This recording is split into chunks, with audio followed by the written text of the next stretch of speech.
Hey, everybody. Good morning. Supposed to be Dana starting.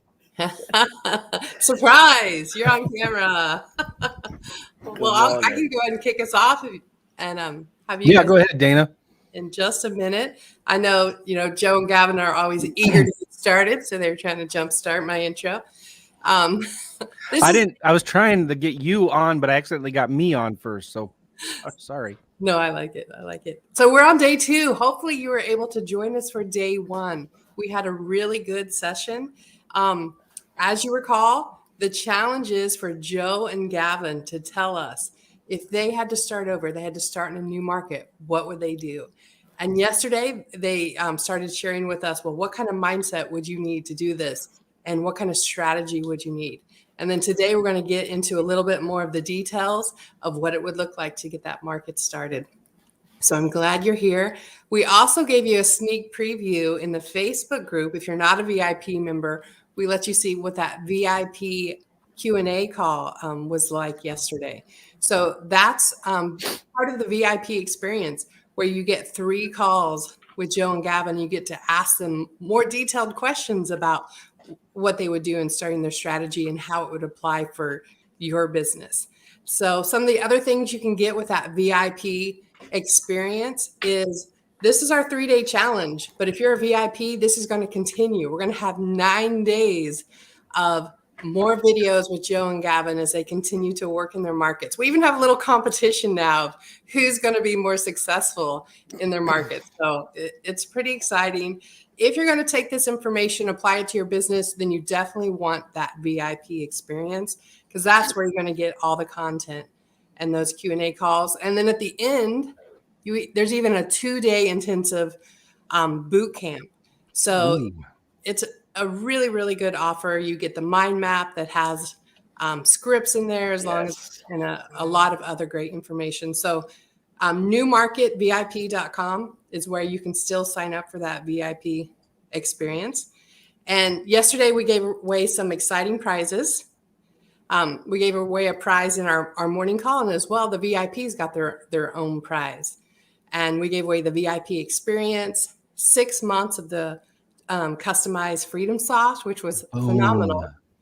And then this morning, we're going to give away the Simple Lease Options course. And this is, a $2,500 course that someone's going to win today. Yes. All right. So we're giving away my $2,500 lease options course. If you go to joemccall.com, you can buy it for $2,500, or you can be here, and we're going to announce the winner at the end. Yes. Awesome. Yesterday was so much fun in the VIP call. We gave away 6 months of Freedom Soft, which was awesome. It's the tool that we use for our deals, and it's what I'm going to be sharing with you through, and what Gavin's going to be sharing during the 9 or 10 days in between when this challenge is done and when the boot camp is. We're going to be actually documenting what we're doing in a new virtual market, like showing you what we're doing. So it's awesome. Yeah. Awesome. All right. So we're going to announce the winner after the class today. We should get started because we were just a couple minutes late. Let's get started right now. Anything else, Dana, before we go? No, I think we've covered all the important parts. So I say we dive in. Awesome. Dana's going to stick around and help us with the comments and all of that good stuff. So, hey, I got my favorite mug. I got my favorite mug, David. Yeah. Have you still not changed that to a number 2? I thought we talked about that. Wait. Here it is. Yeah. That's the one you were supposed to send me. Remember? Gavin, do you have a mug like this? You want me to show it to you again? There's only one. There's only one. Want me to show it to you again? Oh, dear. All right. So I did not buy this for myself. Thank you. Okay. I did not. The student bought it for me. All right. So, guys, today is going to be really good. We're going to be diving into the details. We're going to be diving into the deets of what it is that we're doing in a new market. So, again, the premise of all of this is a new year, new market, new you. And we've already come into the new year. I always get excited when it comes to January. And here's the thing. It's not like we slow down in the fall and the winter and December because of the holidays. We're always ramping up.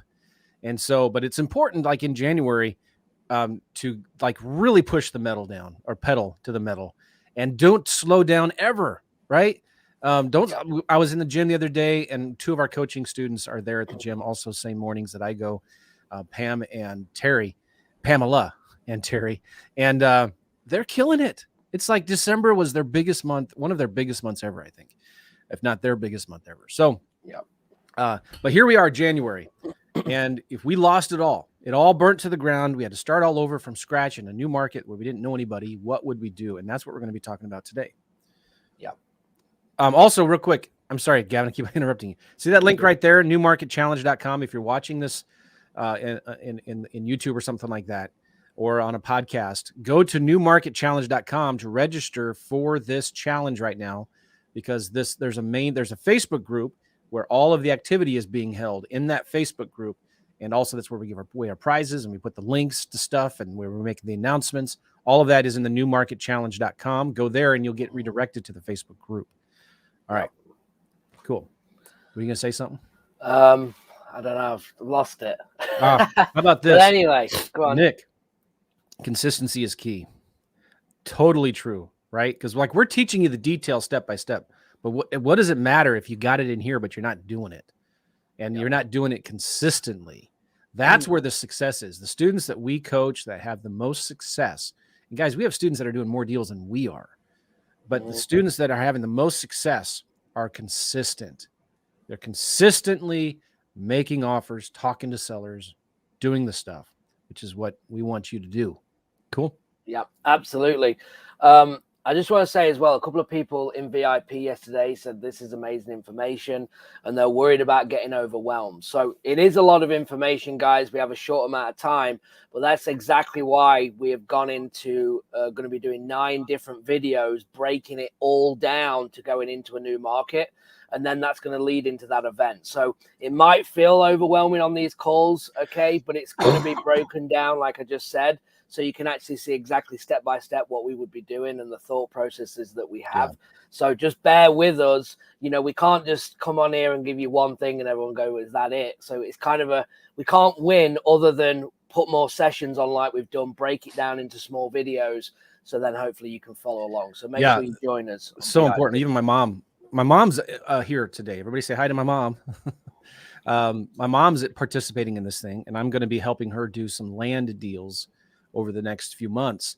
And so even she was overwhelmed on that call that we did yesterday. And I said, Mom, you only needed to hear about 5% of it, you know, because there were a lot of questions about houses. And, you know, like I almost wanted to tell her, just enjoy the ride, just sit there and watch your son perform or something. But like, don't stress out about it if you're overwhelmed, because on the daily videos that we're going to be doing, we're going to be showing you, okay, step by step, what, you know, kind of how we do it. And you'll get a big general overview and it'll be you'll look at it and think, oh my God, that's it. That's so simple. And then we're going to be diving into the deeper details and the boot camp, which is going to be awesome. So we're trying to give you like a free challenge here, and then daily 15, 30-minute videos for the 9 days in between the challenge and the boot camp. But the boot camp's going to be the big hurrah, and Nick can handle it. Come on, brother. So stay tuned. There's so much coming. And throughout this year, guys, we're going to be just keep on delivering tons of values, doing more challenges like this, more YouTube videos, more podcasts. All right. So first, we want to get the comments going. We want to get the activity going. So right now, everybody, take your little mouse, go to the computer screen, and give us a thumbs up and give us some comments. Type in some questions. We want to see what were your biggest takeaways yesterday. And what are some of your biggest questions today? So do 2 things, please. Right now, we want to ask everybody to participate. Whether you're watching this on Facebook or YouTube right now, most of you, 99% of you are watching this in the Facebook group, the New Market Challenge Facebook group. So type in the comments right now. Please give us a thumbs up and type in the comments what was some of your biggest takeaways, 1 or 2 of your biggest takeaways, and what is the big question that you have? Because we're going to be looking at that. We're not going to answer all of the questions here, but we want to know kind of where you are at, so we can kind of talk about this. And the other reason is, guys, as well, why we asked you to do this is because we have these sessions very well prepared. We've been working on this for weeks, but we do have flexibility. So if we see a common thing coming up that we need to talk about, it will be added. Okay, so that's the other reason why we want feedback, to see what you all need. And the 2-day event is virtual, yes. So you do not need to fly in or anything like that. It is 100% virtual. Yeah. Michael, good question. We unload the vacant land by advertising it. Facebook Marketplace, Facebook groups, Craigslist, and different land websites. But yeah, lots of good information here. I'm looking at the feedback. I'm getting a lot of comments on vacant land, like a lot of questions about being excited about it. All right, nice. The comments are just flooding in. This is awesome. Keep on typing them, and if you have not already, please, right now, whether it's on your phone, it doesn't matter. Go to the Facebook or the YouTube comments and just type in the comments what were your big takeaways and what are some of the big questions you have going forward. All right, so we're going to jump in and start talking. Keep on typing it in. I don't want you guys to stop because we really want this feedback. And the other thing that this does was when people are commenting, it helps push the algorithms in Facebook up so that they will notify other people that are in the group but are not on here yet. Okay, so there's a few things we want to now talk about. Some important principles. This is really, really important. Follow the demand. Find your buyers first. This is so critical to everything that we're doing. We're not just throwing a dart at a map, right, Gavin, and picking a market to go into. We're not just choosing the market that we're in either, right? What if you live in Manhattan? I saw a thing the other day. They asked a few years ago, they asked the 9 or 10 candidates for mayor in New York City what the average cost of a house was in New York City. And half of them said like under $500,000. And the real truth is like it's $1.5 million. So they're so out of touch with how much real estate costs. But anyway, why was I saying that? So if you live in New York City, you may not want to do deals there. So don't just throw a dart at a map. We need to be more strategic in how we're picking our markets. And the best way to do that is to follow the demand. Where are people actually buying houses? What markets across the country have good cash flow where landlords are looking to buy properties for cash flow, right? They're not buying for cash flow in San Diego or LA. They're not buying for cash flow in Manhattan, not maybe even Denver or Nashville. I mean, those are expensive markets. But what about Oklahoma, Missouri, Alabama? Jackson, Mississippi is a great market right now. You can get great deals there for cash flow. So we are following the money. What do our buyers want? What are they looking for? And where are they looking for it? So Gavin, talk about that a little bit. Why did you pick the market that you're going into? Yeah. Well, again, I always break down into I've got to shorten it down immediately. Okay. With there's 50 states, right? There's so many counties, so many cities I talked about yesterday. So the first thing I do is, well, where can I narrow that down? What does that look like? So as I start to do that and think about this, actually fell across the market that I picked. I'm not going to say what it is. Fell across a conversation that I had with Dustin, one of my partners, and he said, "Hey, I got some buyers looking in this particular area right now." I said, "Okay, that's cool." I was like, "Well, I actually got to do a challenge." And I kind of looked at the market and I go into this, and that conversation sparked enough for me to then go and analyze that market. And the good thing is we talk about, I think one of the biggest questions we get about houses is small towns, right? And what does that mean? And I think there's small towns on the verge of like a Phoenix, where Phoenix is made up of then, other little cities, or not even towns, but suburbs that are still built up heavily. Or you go to Alabama, and outside of like Shelby County, it's like super rural. So I think there's a time and a place for that. But if you are in a small county, and I teach this as well, I'll be talking about this in my video, is that that's okay because you can dominate that market, but you just need to understand that you're going to have to go further afield to get enough data as it builds. So if we go to a population of 50,000, we might be able to get, you know, a couple of thousand decent records there for us to start with and go and make money. But that we're not going to be able to survive in that market forever. But we can go and make money there, learn the trade, and then go and bolt on the surrounding counties to keep that data coming to us. So that's kind of the things that I look for.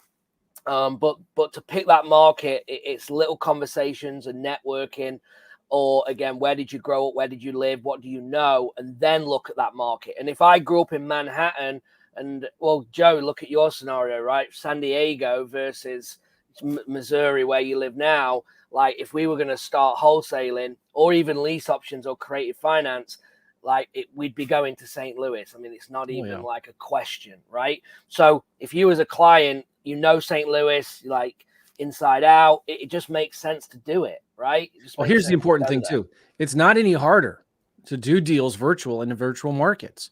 No. Like if you can do deals in one city, there's no reason why you can't do deals in 8 cities. And write that down, guys. Write that down in the comments. Do you get it? You have to believe that. It's totally true.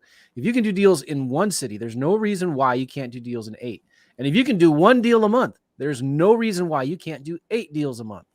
Yeah. We want to remove those limitations out of your head because there is so much opportunity here.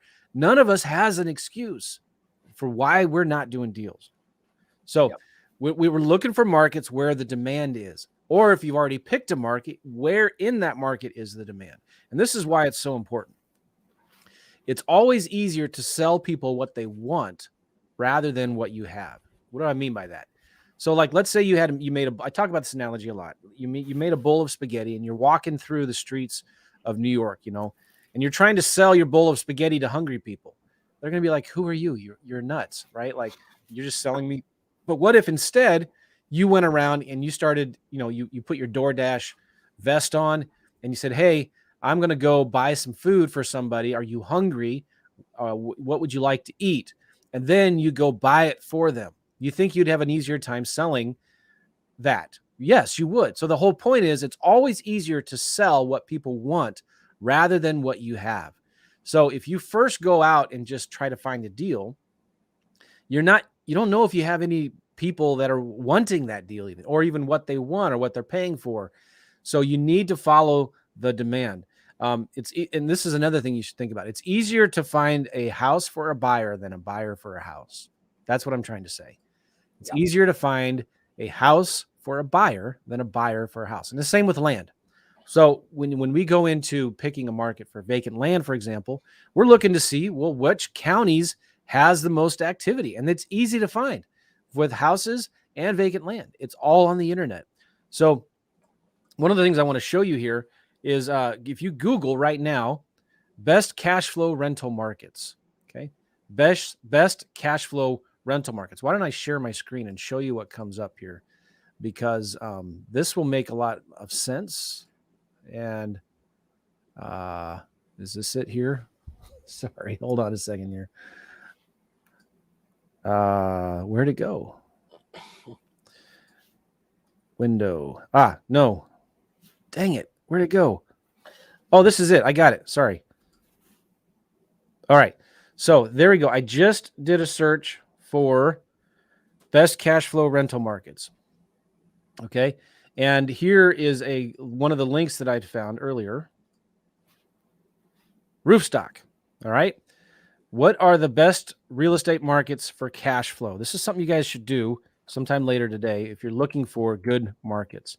And this is a company that did a bunch of research for me to figure out where is the demand, where are people actually looking. So what's going to happen is a dentist or a doctor in California with a ton of money is going to be looking at this website because they've got a bunch of money they're wanting to invest. They're going to be wondering, like, where would I go? And they're going to find this article and they're going to scroll down. And you can see the cool thing about this one is, and I'll go ahead and put the link to this in as best I can here, the comments. So some of you may see this in Facebook. Some of you may not, this article, but it's from Roofstock. All right. So I posted the link in the comments if that shows up.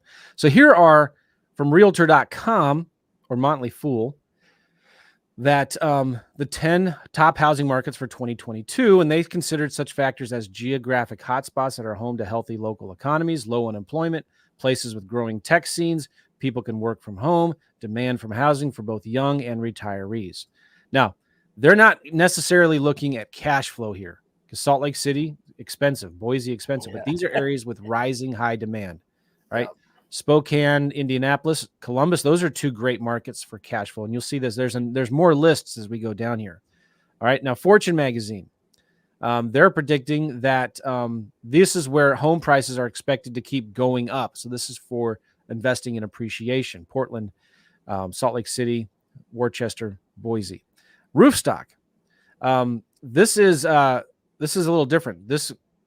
Well, these are the markets for Roofstock. Then I'm getting here to more like they keep on listing a bunch of different cities. Do you see what I'm saying here? All right. Now look at this. Why cash flow matters. Talks about cash flow here. Rich Dad, how to calculate cash flow, how to find cash flowing rental properties, locating rental properties with strong cash flow. And you keep on going. Oh, I thought there'd be a list. But anyway, you're going to find articles like this that give you lists of the markets with the best kind of cash flow. And if you go to that link I did here in Google, best cash flow rental markets, you'll see a bunch of articles in here. Best places to buy rental property from realwealth.com. All right. And here we go. This is a much better list because these are more affordable markets. All right. Albuquerque, New Mexico, Cincinnati, Ohio, Cleveland, Ohio, Dayton, Detroit, Huntsville, Indianapolis, Montgomery, Alabama. So like go to these articles and look for these cities and then go in and determine, well, of these cities, which ones, what are one or two that I could actually start targeting. Does it make sense? All right. Let me get us back in here. All right. I just want to add as well that what you'll find, guys, as well, the network is critical in everything that you do. Okay. Yeah. I cannot express enough about networking. And what you'll find is that when you do have buyers, you really need to understand when you're talking to realtors, okay, what do realtors do? They have buyers. Realtors might have 10 buyers, right? You can build your buyers list very quickly from relationships. Property managers, what do? They look after rental properties for investors. Okay, so if they have 40 investors, then they might have 40 cash buyers. So you can build this very quickly, but it's also learning exactly where they're buying. And sometimes the conversation will go, hey, what are you buying, Joe? And he'll say, oh, I'll buy everywhere. Okay, and technically they won't. So you have to then ask, well, is there any zip codes that you won't buy in? Oh, yeah, I won't buy over here. So it's just the way that they'll say, well, if the numbers work, I'll buy, but technically they won't. So you sometimes, again, eliminating is a little bit easier. And the other thing I'll tell you as well, don't be worried if your data in terms of activity and zip codes is certain, like these 10 zip codes are where the data is telling you, but you have 10 buyers wanting to buy in these 3 zip codes and they're not part of your data. Go where the buyers are buying, right? Because that's even better. If there's less activity in them zip codes, you can go and dominate if you have the buyers that are buying in them areas. Like I get so excited when our buyers in Birmingham start buying in like markets outside of Birmingham. And we're thinking, really, you're buying there? But that's great news because I know all you guys are going to go to Birmingham. So while you're all fishing in Birmingham, I can go and fish an hour away where no one else is fishing, right, for deals and start to dominate. I also did this on high-end properties as well. Going into low-end markets and started focusing on high-end properties. We did very well doing that because why? As coaches, we teach you probably stay under 200, 300,000 if you're starting off because most of your buyers are buying there. But what if you build a relationship with the high-end flippers and you have 5 of them and then no one's marketing to the high-end properties? If you start thinking, you've got to start thinking out the box and doing things, start coming up with a strategy to make money. So I just wanted to share that. I want to show you guys something really cool here too. That's going to, I think, blow you away. And we're going to go to just for vacant land. Let me share my screen here. I'm at landwatch.com. Okay. Landwatch.com. And just some quick activity that you can do. There are 499,000 listings, right? But if I scroll down, we're mainly looking for smaller properties. So I'm going to do 1 to 20 acres, right? This is all nationwide. And I'm also looking at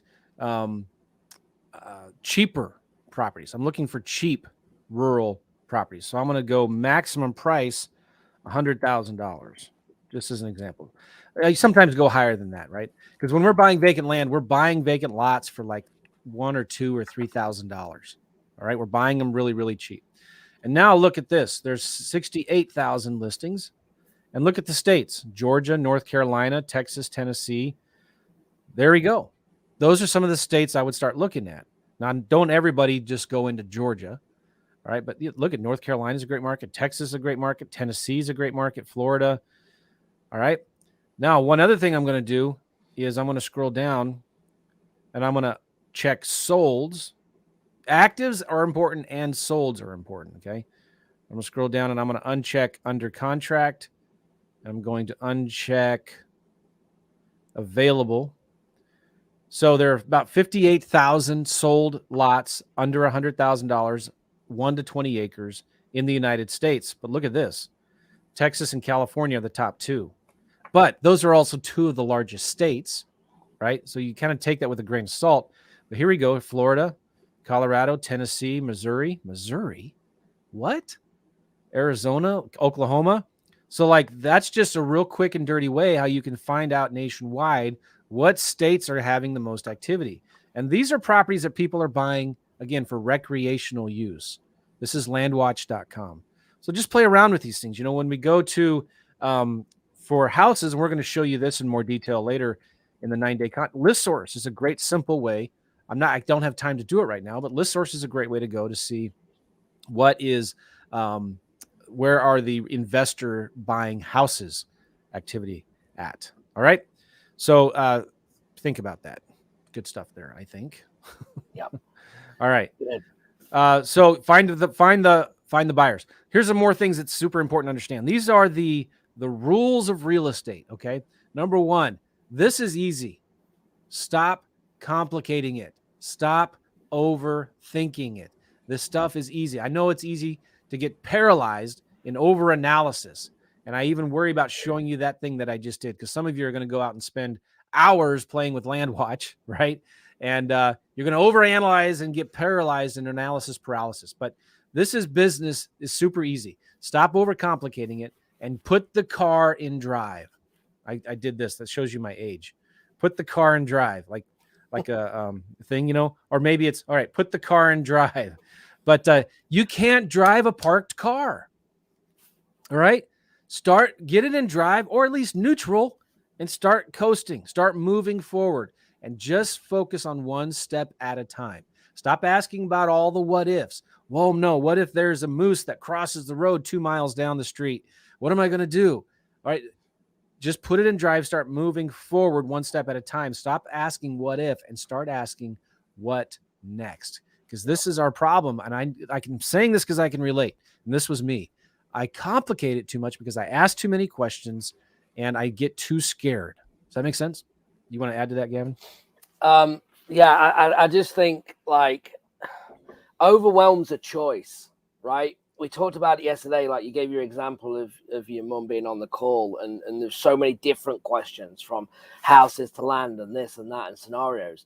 And they're never ending. I don't think we ever have the answers. Like even us, like you'll see the craziest things in real estate that still happen. The way people live, the way people treat their property, whether it's hoarders, whether it's dead animals in house. I mean, they're just the things that you can't even think about that can potentially happen in real estate. And sometimes in nice neighborhoods, right? The HOA from the outside, you can't tell anything. You go inside and you can't walk in the door because of, beer bottles and cans and whatnot.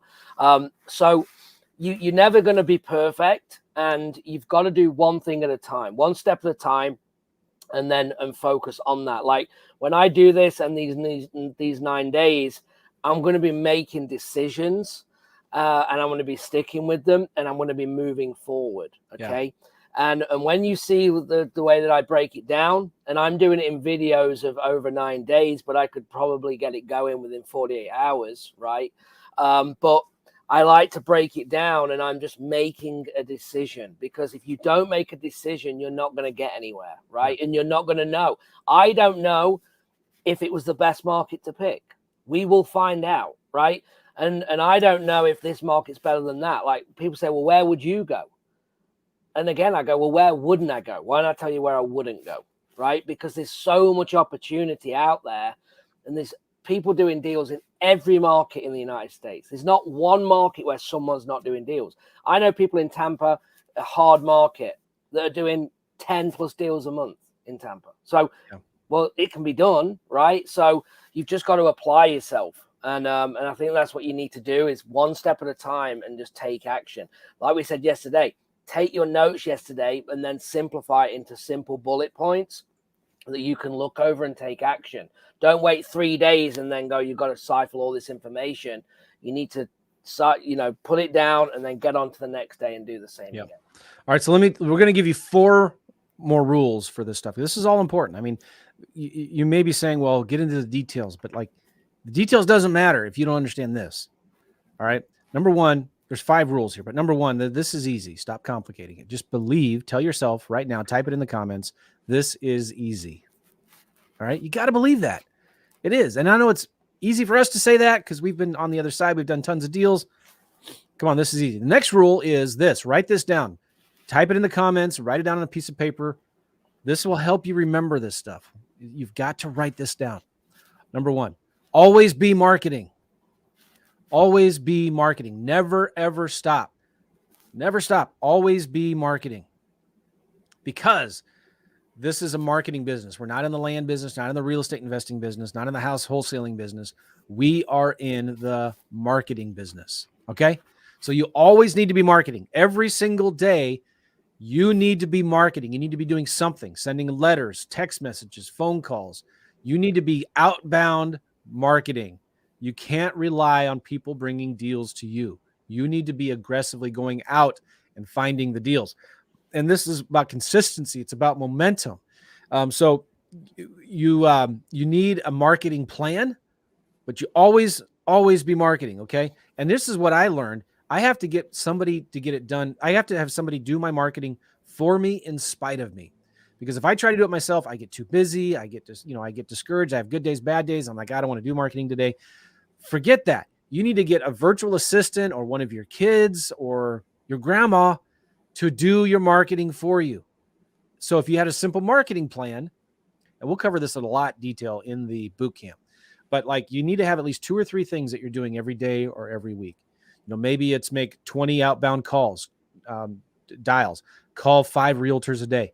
Send 20 yellow letters a day, send 20 texts a day, whatever it is, you need to be doing that consistently every single day and be committed to doing that every single day for at least 3 months before you decide to quit or give up.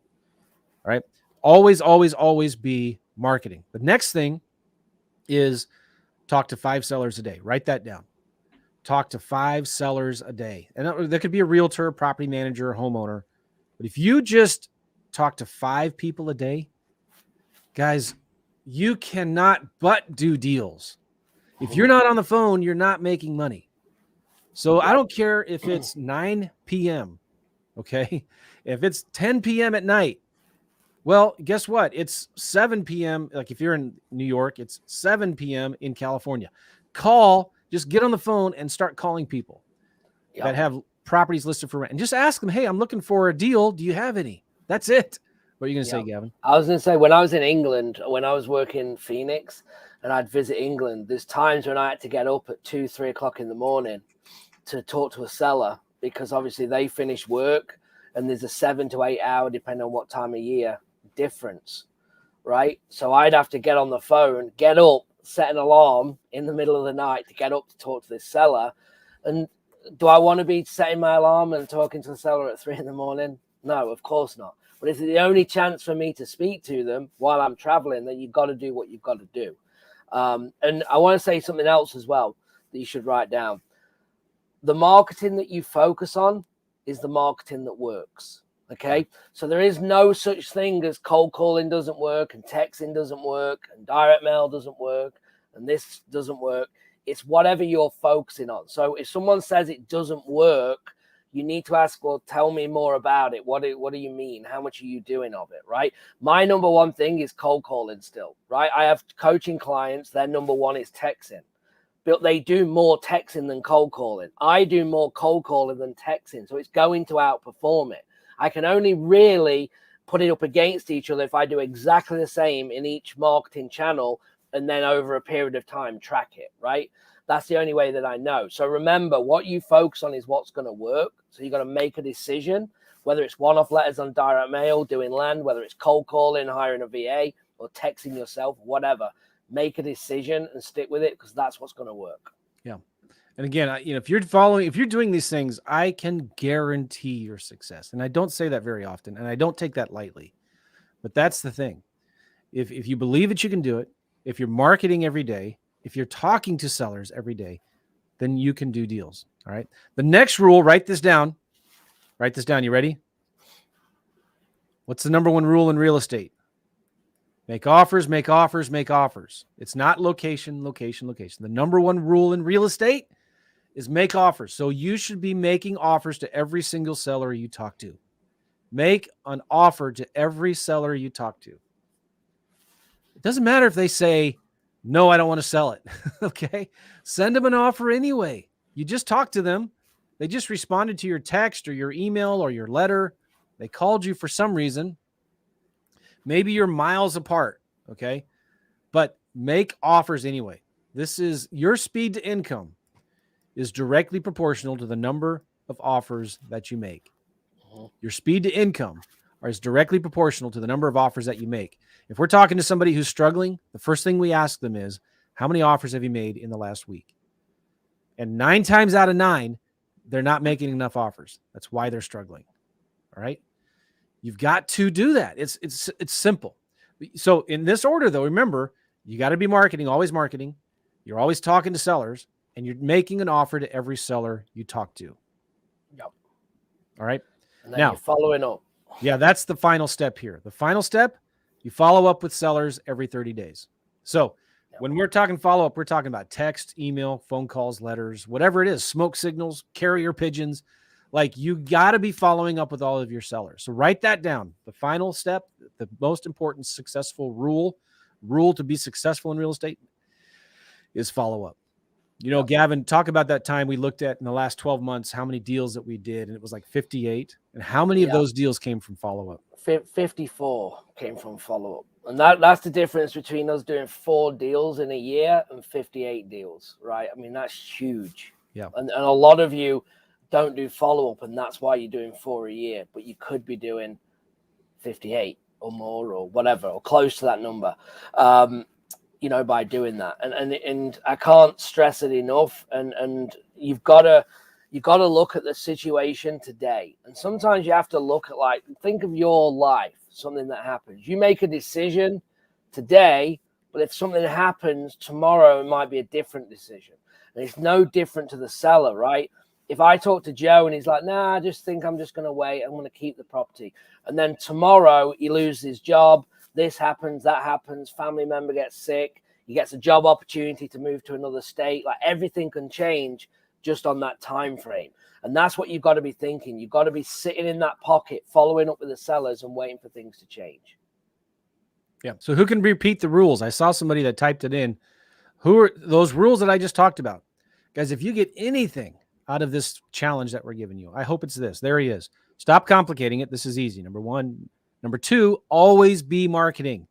We're not in the real estate investing business. We're in the marketing business. The third rule, talk to 5 sellers a day.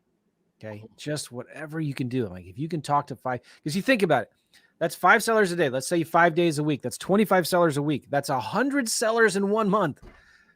If I were to ask all of you guys, how many sellers have you talked to in the last month? It might probably, you can count them on one hand.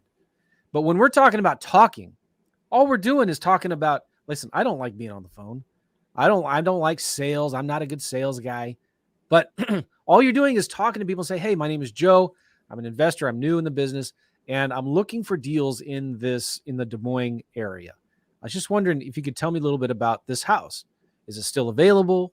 Can you tell me a little bit about it? You wouldn't be you don't have any other deals you might be looking to sell, would you? So just make phone calls, just talk to 5 sellers a day. And if you can do that, guess what? The next month, you're going to talk to another 100. And we're only talking about like 3 minutes on a phone call, 3 to 5 minutes max. That's it. Just asking questions about the house. Well, if you find anything, will you let me know? Can I send you my contact information in case you find something later? Are you looking to buy houses? Sometimes I find houses that I don't want to buy. Maybe I can send them to you. If you're a realtor, I can pay you commission if you bring me deals. Okay. But just start talking to people and ask them about the houses. You're going to get better and better and better at it. Pretty soon it's going to be like, man, 5's not enough. I want to talk to 10. I got another hour. I can make 5 more phone calls. But now at second month, you've talked to another 100 people, and then you're going to have follow-up, and then the more you do this, the more leads you're going to have, the more follow-up you're going to get. And that's where the deals happen. So the third rule is talk to 5 sellers a day. Fourth is make offers. Make offer to every seller you talk to. Send them an email. Hey, it was nice talking to you. Listen, if you want to sell your house, I might be able to buy it somewhere in this price range. And if you just take Zillow, the Zillow's estimate value times 70%, and just say, listen, I might be able to buy it, but it'd be somewhere around this price range. That's it. Yep. Okay. And go ahead. I was just going to say, like Clive said yesterday on our VIP call about you got to be talking to random people. I'll give you an example. We were in Michigan and I was going for a walk and there was a guy walking his dog, right? And there was like road works and they'd like took this bridge. So we kind of came to a dead end at the same time. And I was looking for contractors. I don't really know the area. And I'm like, hey, I got a random question. Do you know any contractors? And he's like, well, actually, I used to be a contractor. He's like, let me think. I might have people to refer. I was like, yeah, I mean, we just bought this lake house and, I buy houses. And he's like, oh, you do? He's like, I actually have 8 of them in town right now. I'm thinking about I might sell them. So all of a sudden now, from having that conversation to now him having 8 houses that I'm going to be looking at and potentially buying, right? From a random conversation. So until you talk to people, right, we're in the business. We're in the people business, right? We're in the marketing business, but we're in the people business. And where a lot of you go wrong is that in sales, you need to focus on the person, not the property. Because if you can solve the person's problem, you get the property. Yeah. It comes with it, right? Because that is the solution potentially to their problem. So when you're going in, stop thinking and going on about the house. Focus more on them and what do they need. And is it money? Is it time?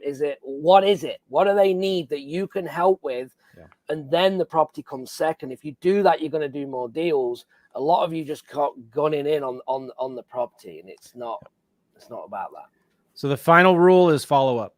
Follow up with every seller you talk to every 30 days.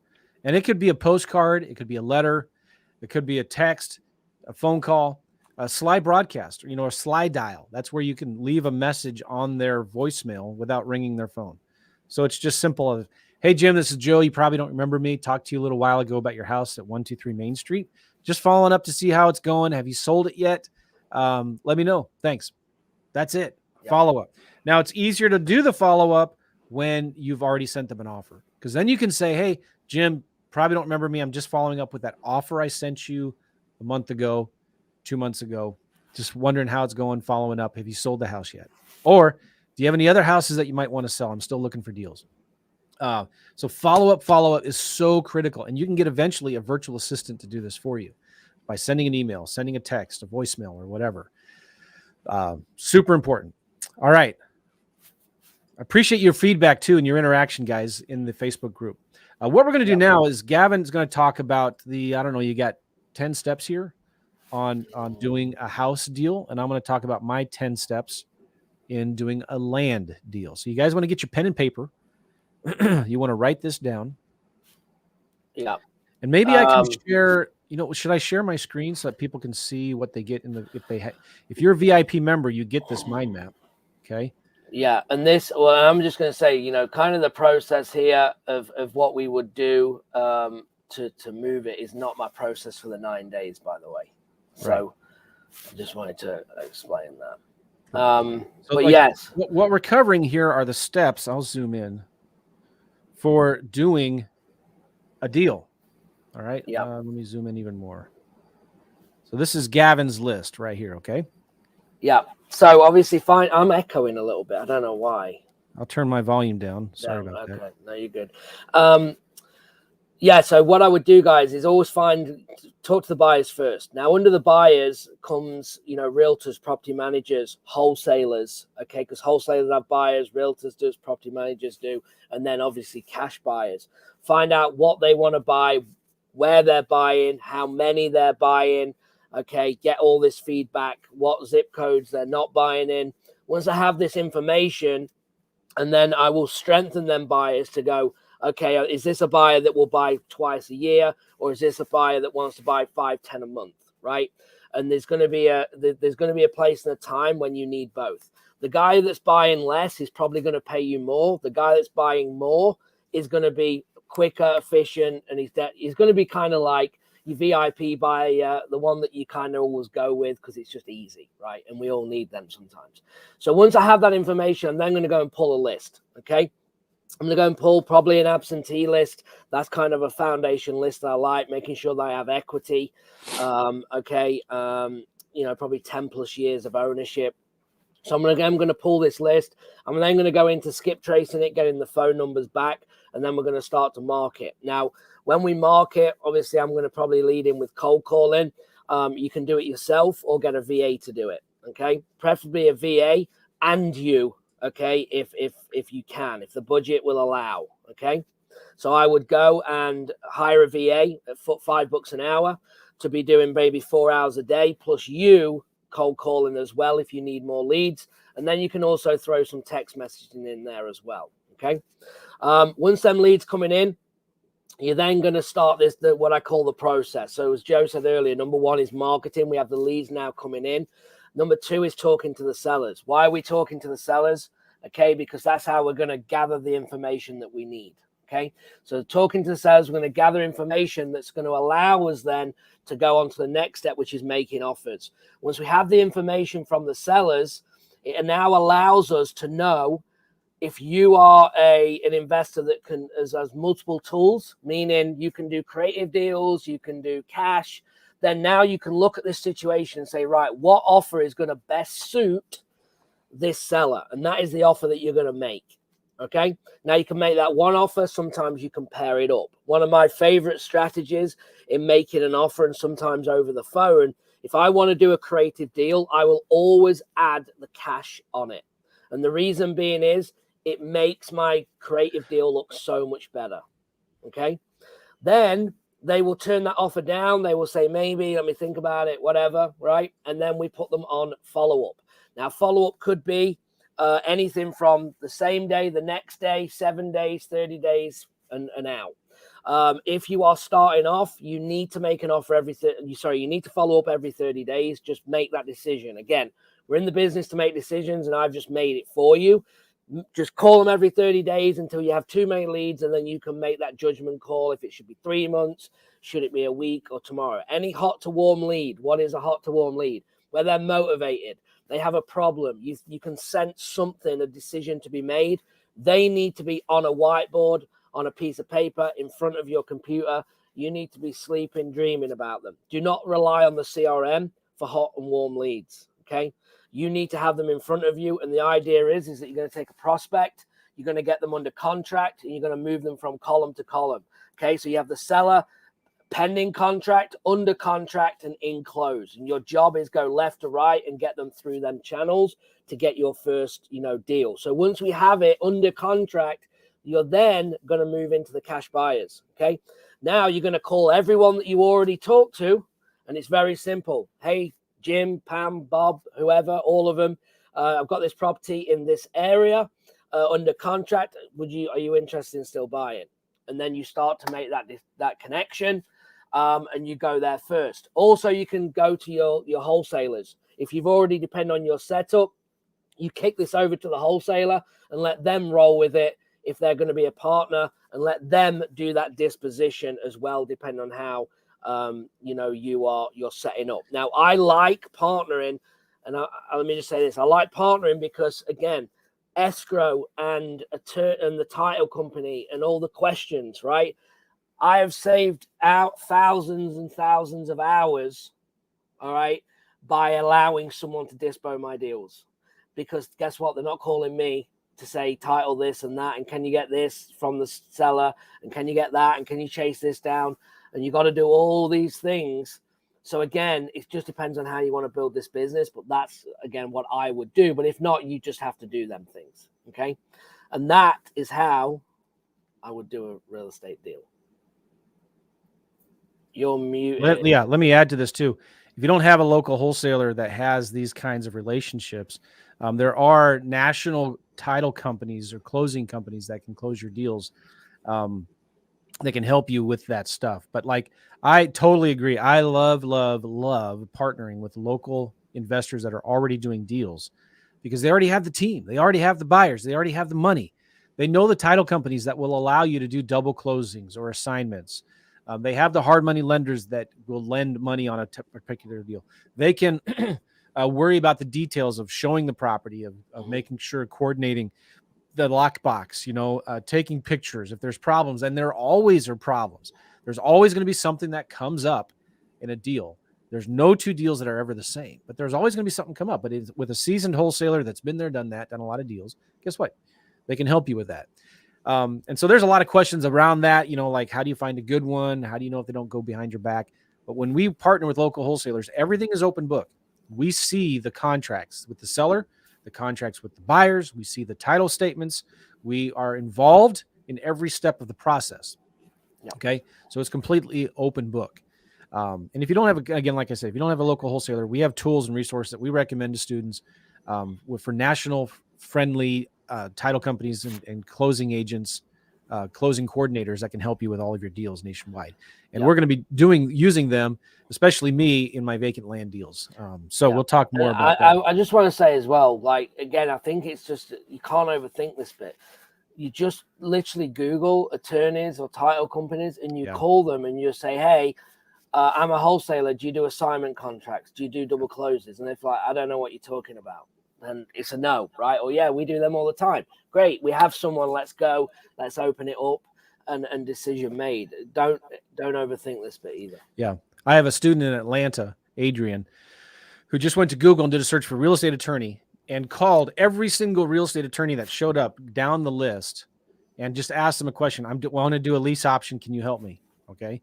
Until he finally found one and then said, all right, well, this is what I want to do. It's called lease option assignments or wholesaling lease options. Is that okay? And the lady said, sure. And he said, okay, well, I have some contracts here. Can I send them to you from Joe McCall? Can you look at them? She said, sure. $50 later, $100 later, she looks at the contracts and says, okay, this is fine. Just maybe change this few things here. And she was willing then to do all of his lease option deals just by getting on the phone and calling. Yeah. And I'm going to have a good case study, hopefully by the 2-day.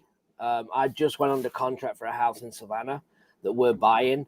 And I'm going to be telling everyone about it as long as it closes, title. And the only reason is title clears. But yeah, it's going to be a good one for you to kind of go. And someone actually bought me the deal. So yeah, I'm going to be sharing that. People are asking, how do I get this mind map? If you're a VIP member, you get it. So go to newmarketvip.com, right? And I'm going to show you my section of the mind map here as well. But again, newmarketvip.com. You get access to the mind map, the extra coaching calls, the 9 days of extra content that we're doing when this challenge is done, of us detailing our steps through a new market, showing you what we're doing, and a 2-day boot camp and recordings of all of these calls and all of that stuff. Right? All right. So let me go to mine here. That's Gavin's. And these are my steps for land. I'm going to zoom in, make it big so you can see it. All right. Number one is your market research. You want to follow the demand. You want to, similar to what I just showed you on LandWatch. You want to go where the demand is. Where are people selling and buying properties? I'm not afraid of competition. I like competition. And that's another thing, as you're looking at virtual markets, you got to remember, if there's no competition, you should be worried. There should be something wrong if there's no competition. You want to make sure you're in a market where people are actually actively buying properties. All right. Now for land, vacant land, again, we're buying super cheap properties for $1,000, $5,000 at the most. We're buying these cheap properties. And so sometimes you'll need 2 or 3 different counties. So I don't put all my eggs in one basket. I like to pick 2 or 3 markets that I'm going to be going into. All right. And my favorite is direct mail. The thing I like about land is I don't have to talk to sellers until they get my offer, until they've seen my offer. Then I talk to them. You can't do that with houses. We have students that try to do that. It's just much, much harder if you're doing that with houses. But with vacant land, you don't talk to the seller until they see your offer at 20, 25 cents on the dollar. And if they're open to it, if they're negotiable, then you talk to them. All right.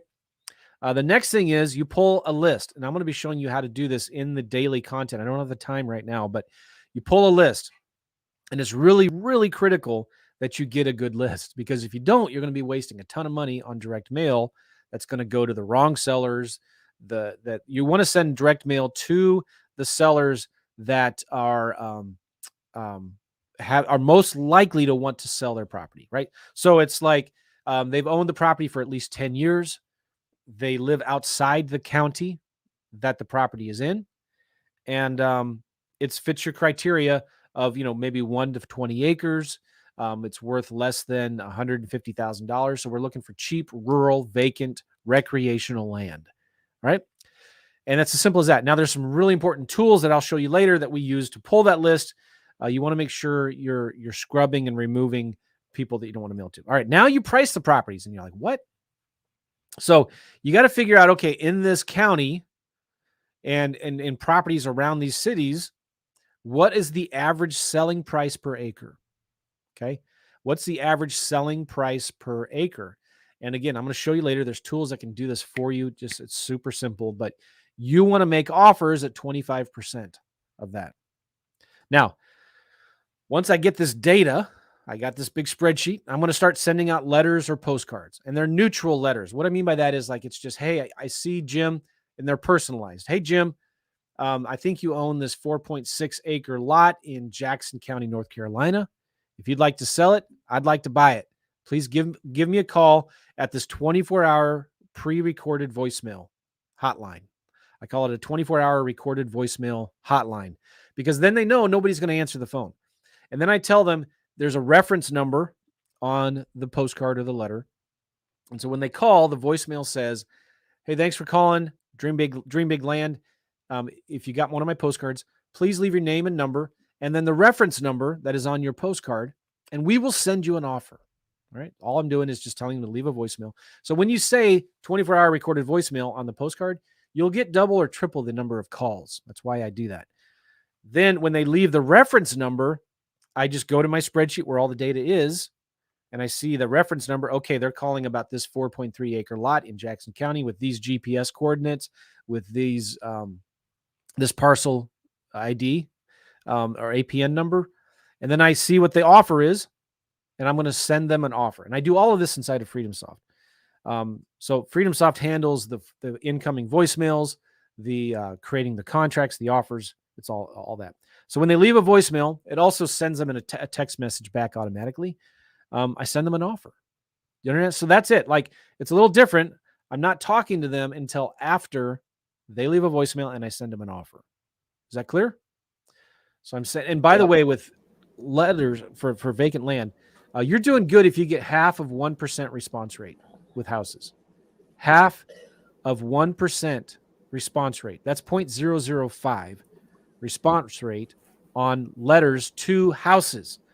But with vacant land, we're getting 3 to 5% response rates, triple to 5 times the response rate with vacant land. So we're getting much higher response rates.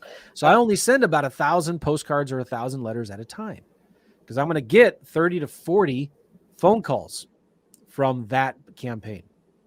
Okay. Then after I send the offer, I follow up, just like we do in every other type of real estate. Follow up. We send them another letter 30 days later. In fact, every 30 days for a couple, 5 months, we send them a letter. We send them a voicemail. We send them a text. Hey, how's it going? Just following up on that offer. Okay. If the offer is accepted, or if they respond back with, yeah, I might be interested, I can't take $2,000, I can take $3,000, then we get on the phone and we talk to them. But at this point, we're going to ask for more information. We're going to make sure that the owner that we're talking to is the actual owner on title. We're going to ask them questions about access. Is there a road Are there any nearby utilities? Not that will kill the deal, but this is where we begin our due diligence on the property. Do we actually really even want to buy it? And sometimes we may, as we look into it, we may decide we don't want to buy it anymore, right? This is going to be a property that's too hard to buy, or it's going to be too hard to sell. So this is where we do our due diligence, and we give ourselves, get this, guys, 90 days to close. So in houses, a lot of times you have a 1 or 2 week inspection period. We give ourselves 3 months. So we have 3 months to do due diligence and to see if we can actually sell this property. Now, remember I said before, there's a pig for every barn. So if there's a property lot that's landlocked, there's no road to it, it's on the side of a mountain, whatever, I can go back to the seller and say, we need to either cancel this contract or negotiate a new price. So you negotiate a new price. But like you can even then, you have 90 days to close. So if within 30, 60 days, you can't find a buyer for it, you just go and cancel the contract. Okay. Hey, this isn't going to work for us. This property is too hard to get to. The neighbors are too obnoxious. There's a nuclear wastes dump site on like whatever it is, it's got to be true. Right. But like, you have a lot more time now to find a buyer. Now, when you get it under contract, you market and you advertise the property. And we sell our properties for cash or terms, so cash or owner financing. And by the way, I forgot to mention this. When we make our offers, I don't know, I've talked about this. Okay. When we make our offers, it's 25% of current market value. So if properties are selling, if 5 acres are selling for 10 grand, we're making an offer for $2,500. Okay.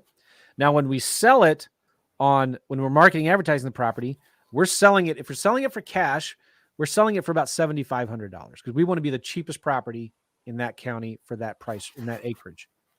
It's worth 10 grand. We're selling it for 7,500, but we're just going to make a quick 5 grand. If we're selling it with owner financing, we're selling it for 10 grand with maybe 1,000 down and, $100 a month, $200 a month at 7% interest for 5 years, amortized over 5 years or something. That's kind of how we're doing it. And you're going to get about 2 to 3 times the calls for owner financing. People buy on payments more than price. Right. Now, if it's a really good deal, we'll go ahead and close on the property right away. Sometimes we'll wait to close on the property until we find a buyer.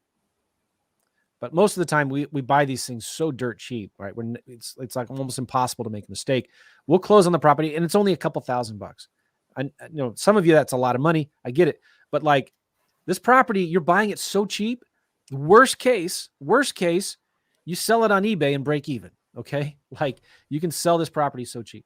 And then we close on the property with the A to B with the seller, and we sell the property on the B to C with our end buyer. One thing about this too, if it's owner financing, we sell on a land contract, which means contract for deed, which means we don't give the deed to their buyer until they make all their payments. They can cash us out early, but we're not going to give them the deed until they make all their payments. So it's a land contract or a contract for deed. Cool. All right. I think we need to wrap it up. But we need to announce our winner. Winner, chicken dinner. Okay. So now what the prize is this again, Dana? Talk about that. It's the Simple Lease Options course. Includes lots of bonuses. There's a Facebook group that goes with that course. It's a $2,500 course. And we chose someone based upon someone who went live in the Facebook group and just told us a little bit about where they're at. So that's really what we wanted to reward. So today's winner is Michael Carrera. Oh, nice. I'm going to write this down. What's his name? How do you spell his last name? Carrera. Nice. Congratulations, Michael. Yes. Good job, Michael. Awesome. Going to win my course. I sell it literally for $2,500 on my website. So you're going to get a great deal. Congratulations, Michael. We're going to be giving away another prize tomorrow. What is it tomorrow, Dana? So we have coaching calls with either you or Gavin. So one-on-one coaching call? Yes. A one-on-one coaching call. Right. Congratulations, Michael, on the free course. Tomorrow, we're going to announce a winner for a free one-on-one coaching call with either me or Gavin. And what do they need to do to win, to be entered into that drawing, Dana? Really the same thing. We're looking for people who are engaged in the group, are willing to do that live video and tell us either something that they're taking away, something they've overcome by doing this challenge. We just want to get to know them. Yeah. We want to know who you are. We want to see your beautiful face. All right. So awesome. Remember, guys, we're going to wrap this up right now. If you want to be on our coaching call tonight, it's at 8 p.m. Eastern. Go to newmarketvip.com. We were on for 2 hours last night answering everybody's question. It was amazing. It was in a Zoom meeting. It's not like a big thing like this where nobody else can get on. Everybody's going to be on, and we talk to you. We answer your questions. It's amazing. It's a lot of fun. But go to newmarketvip.com, and you also get that mind map that I shared today. You get the recordings of all of this stuff that we're doing, these calls and the VIP coaching calls. You get access to the daily content that we're doing next week for the next 2 weeks as we go into the new markets and actually do this stuff. And then you also get tickets to our 2-day virtual boot camp. That's going to be, I think, February 10th and 11th. It's virtual. It's a Friday and a Saturday where we're going to be diving deeper into the step-by-steps, nuts and bolts of all of this stuff. So go to newmarketvip.com to sign up for all that good stuff. All right. Anything else to wrap this up, Gavin? No, I'm excited. I'll see everyone on VIP tonight. We'll be back in the morning as well. So at the same time, 10 Eastern. And come over and join us. I think we're only kind of warming up on the value side as well for the 9 days and then going into that 2-day event. I'm super excited about the 2-day. We've not done it for probably a couple of years. Come and join us and let's go. All right, guys. Take care. We'll see you all later. See you tomorrow morning or tonight. Bye-bye. Hopefully tonight. Thanks, Dana. Later. You're welcome. See you guys. Bye-bye. Thank you, Dana.